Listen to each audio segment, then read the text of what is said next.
24 jours de course et 12 concurrents du Vendée Globe se trouvent désormais dans l'océan Indien. Après Charlie Dalin lundi soir, Thomas Ruyant et Louis Burton mardi, ils sont 9 à avoir franchi ce mercredi le cap de Bonne-Espérance. Parmi eux, Sébastien Simon, qui l'a passé à 3h30 ce mercredi matin, mais qui a fortement ralenti ensuite. Le skipper d'Arkea Paprec a percuté un ovni et son foil tribord est très endommagé. La calebasse et le puits de foil ne sont plus solidaires du bateau. Il y a une entrée d'eau que Sébastien Simon tente de maîtriser. En troisième position, Thomas Ruyant navigue lui depuis plusieurs jours sans son foil bâbord qu'il a dû couper et le skipper de Lingdout doit s'adapter. J'ai l'impression d'avoir un bateau qui fait plusieurs tonnes de plus sans son foil. Je pense que malgré tout dans ce vent fort, c'est pas les conditions où il y a le plus d'écart. Donc j'arrive quand même à m'en sortir. Mais faut effectivement réapprendre un petit peu à utiliser le bateau sans ce foil. Et c'est surtout dans le vent médium, je pense, où je serais très pénalisé en tribord à mur. Pour le leader Charlie Dalin, ce passage dans l'Indien n'a pas changé grand-chose aux conditions de mer. Après avoir traversé une forte tempête, il se prépare à en négocier une autre. J'ai eu des vents jusqu'à presque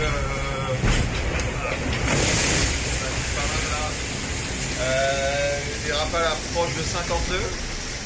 Et voilà, au final ça s'est bien passé. J'ai réussi à bien récupérer cette nuit, à bien dormir.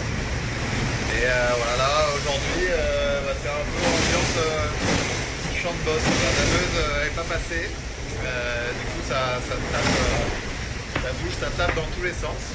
Mais j'ai une petite accalmie avant la prochaine tempête qui est prévue, le prochain coup de vent qui est prévu la nuit prochaine. Et c'est donc Louis Burton, plus au sud, qui se trouve désormais en deuxième position. Derrière, les 9 poursuivants, parmi lesquels on trouve Jean Lecam, Benjamin Dutreux ou encore Sam Davis, sont très proches les uns des autres. Un peu plus loin, Romain Attanasio et Clarisse Kremer naviguent toujours dans la même zone. Alan Roura, englué dans l'anticyclone, s'est fait rejoindre par Stéphane Le Diraison.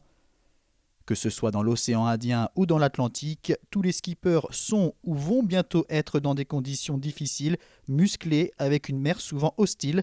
Le naufrage et le sauvetage de Kevin Escoffier est encore frais dans les esprits. Pour certains, c'est une sorte de rappel à l'ordre.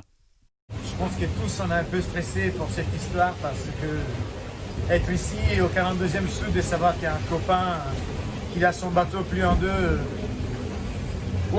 c'est pas rigolo du tout. J'ai eu Sam ce matin qui me disait qu'elle naviguait prudemment. Je pense que ça nous a tous rappelé que on est dans un endroit dangereux et qu'il n'y a pas grand monde pour nous sauver à part quelqu'un d'autre, à part un Jean Lecam. Il faut faire attention et on en est tous conscients, on en a parlé les uns les autres, on s'est tous dit soyez prudents.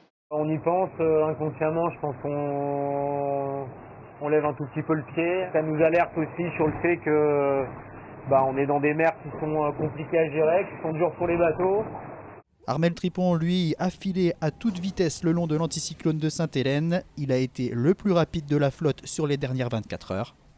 Si j'arrive à maintenir ce rythme, effectivement, j'arrive à glisser entre la porte pas la porte des glaces, mais la zone d'exclusion et l'anticyclone. Voilà, il y a un petit couloir là à prendre, tout chousse, et ça peut être sympa.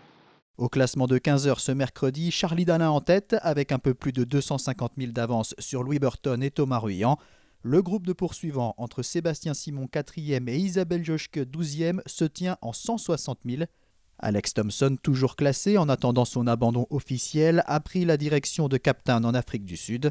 Armel Tripon, 19e, a donc lâché le groupe Pip Air, Didac Costa, Manuel Cousin et Arnaud Boissière, même si ces derniers ont pu avancer à bonne allure ces dernières heures. À l'arrière, les bateaux à foil de Fabrice Amédéo, Kojiro Shiraishi et Jérémy Bayou poursuivent leur remontée.